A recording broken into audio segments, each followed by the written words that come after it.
আমি Mohammad Nazrul Islam, sales officer, Debiganj territory, Panchagarh area. আজকে উপস্থিত আছি দেবীগঞ্জ উপজেলার তাঁতিপাড়া গ্রামে একটি ভুট্টার মাঠ দিবসে। এটি রূপ ক্রপ কেয়ার লিমিটেডের নিজস্ব ভ্যারাইটি মেজর 4472।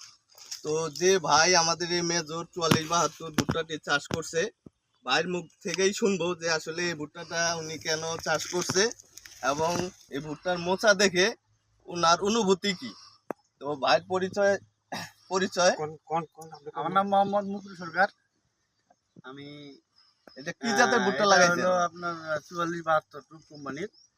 তো ভুট্টার মোচা দেখে মোচা খুব ভালো, এটা মাথা পর্যন্ত ভুট্টা আছে, তেমন কোনো মাইন নাই, খুব ভালো ভুট্টা। আমি আরেকটি কথা বলি, ইনি একজন আদর্শবান কৃষক এবং একজন সফল বালাইনাশক বিক্রেতা। তো আসলে আপনি তো নিজে এটা লাগাইছেন এবং নিজে কীটনাশক বা বালাইনাশক বিক্রি করেন।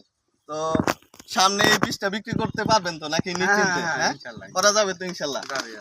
তো ঠিক আছে, সবাইকে ধন্যবাদ। আপনারা যারা আছেন ভুট্টাটা দেখছেন, চাষ করা যাবে না সামনে? তো ঠিক আছে, সবাইকে ধন্যবাদ আর কি।